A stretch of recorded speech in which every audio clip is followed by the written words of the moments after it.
पहलगाम हमले के बदले की शुरुआत कहां से होगी, इसका साइन मिल गया है। सेना और सुरक्षा एजेंसियों को लश्कर-ए-तैयबा के उस ट्रेनिंग ग्राउंड की तस्वीर मिली है जिसका लॉन्च पैड की तरह इस्तेमाल करने की भी आशंका है।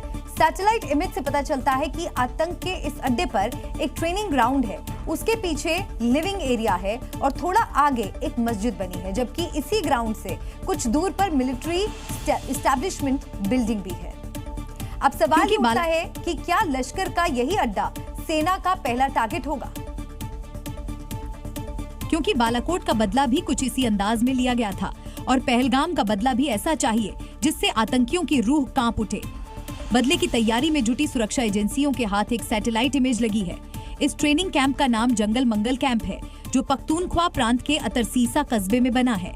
इस तस्वीर में देखा जा सकता है कि लश्कर के कैंप में training ground, living area, guest meeting hall और पास में ही मिलिट्री एस्टैब्लिशमेंट बिल्डिंग भी मौजूद है।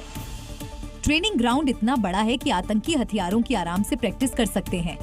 लश्कर के इस आतंकी कैंप में विदेशी आतंकवादी ट्रेंड किए जाते हैं, फिर उन्हें लॉन्च पैड पर तैनात किया जाता है। दावा है कि इसी कैंप के पास दूसरी बिल्डिंग में आतंकियों और ISI के बड़े कमांडरों की बैठक होती है और यहीं से दहशतगर्दी के टारगेट तय किए जाते हैं। हालांकि अब इस कैंप में लश्कर के आतंकी मौजूद हैं या नहीं कह पाना मुश्किल है, क्योंकि ISI ने भारत के डर से तमाम लॉन्च पैड और ट्रेनिंग सेंटर खाली करा दिए हैं। लेकिन ये तस्वीर सुरक्षा एजेंसियों के लिए एक बड़ी कामयाबी है। सर्जिकल स्ट्राइक हो या एयर स्ट्राइक, पाकिस्तान जानता है कि जब भारत जवाब देता है तो दुश्मन को सांस लेने तक की फुर्सत नहीं मिलती। पहलगाम आतंकी हमले के बाद जिस तरह इंडियन आर्मी तैयारी कर रही है, उससे पूरे पाकिस्तान में हाई अलर्ट है और वो इतना डर गया है कि उसने वॉर रूम खोल दिया है।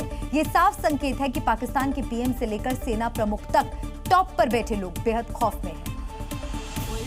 पहलगाम आतंकी हमले के बाद PM मोदी साफ कर चुके हैं कि आतंकियों को उनकी कल्पना से बड़ी सजा मिलेगी।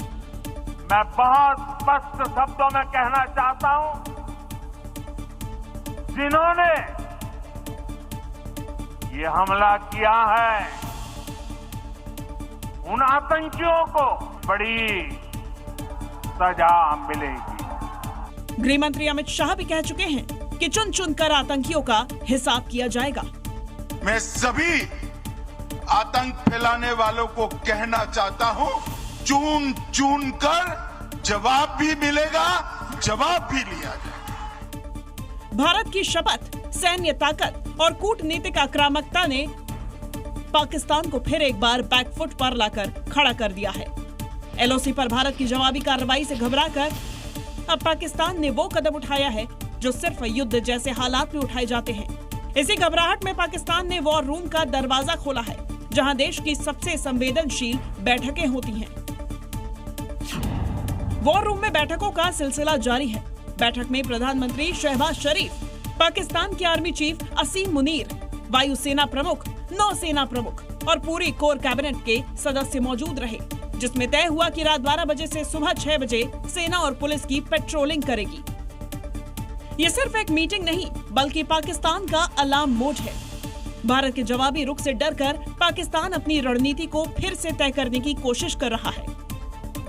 पाकिस्तान को इंडियन नेवी ने घेर लिया है और अब अरब सागर में भारतीय नौसेना ने लाइव फायरिंग ड्रिल शुरू कर दी है। ये ड्रिल अगले 4 दिनों तक चलने वाली है, जिसमें पाकिस्तान को नेस्तनाबूद करने की एक्सरसाइज होगी। समंदर से पाकिस्तान के छक्के छुड़ाने के लिए नेवी तैयार है।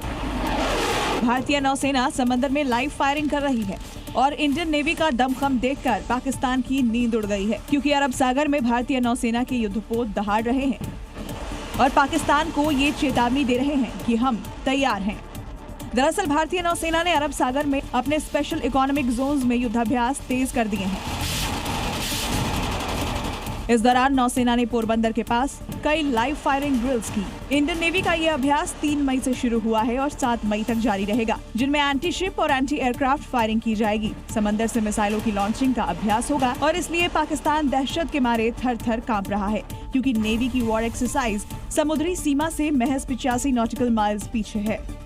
समंदर में भारतीय नौसेना के शिप्स और युद्धपोत फुल एक्टिव मोड में आ गए हैं और इसलिए पाकिस्तान को लगातार ये डर सता रहा है कि भारत कभी भी उस पर हमला कर सकता है।